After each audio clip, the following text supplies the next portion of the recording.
It depends on the plant. Any marginal perennial or tropical plant may have already succumbed to the cold.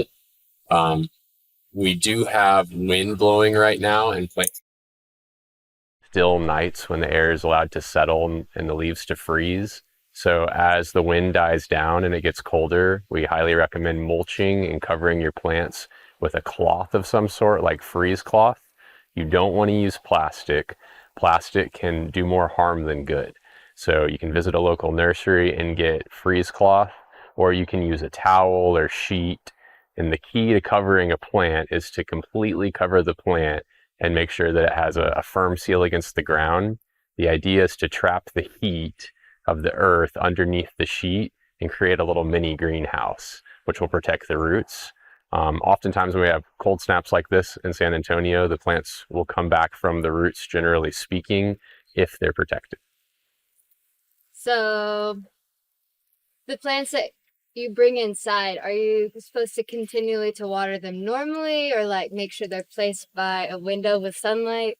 Good question. So if you're planning on keeping a plant inside for the duration of winter, you should keep it within 3 feet of a window, generally speaking. They do still need daylight, or you can use a grow light to supplement any daylight that you can't provide to the plant.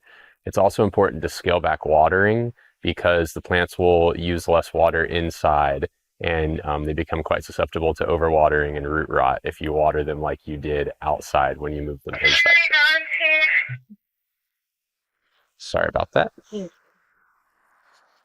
Um, so the most common plants, like which ones should you be trying to like wrap up and not like most household things that people have?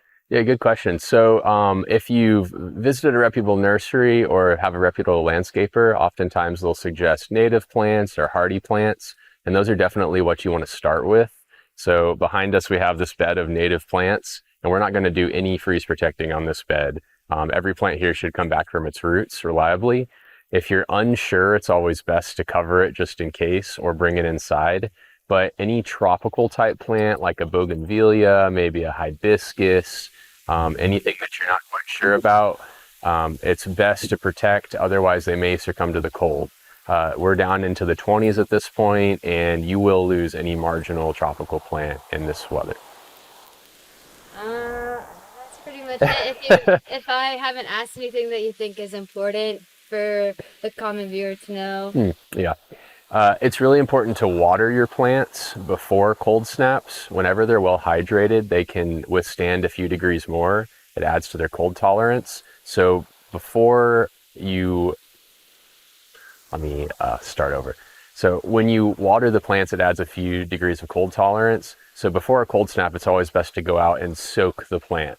Okay, but you don't want to water them regularly. Just give them one good soaking before the cold snap, and that will help them survive. Is it too late to do that? Is it already too cold, or is before Thursday good? No, you can go ahead and, it's best to attempt to save them. We've been a little bit dry, so the marginal plants probably have succumbed, but it's best to go ahead and give everything a nice watering now before the temperatures continue to drop. Like I said, we've got wind right now, which is actually doing us a favor. So as the wind stops and it continues to be cold, it's best to have a well-watered plant.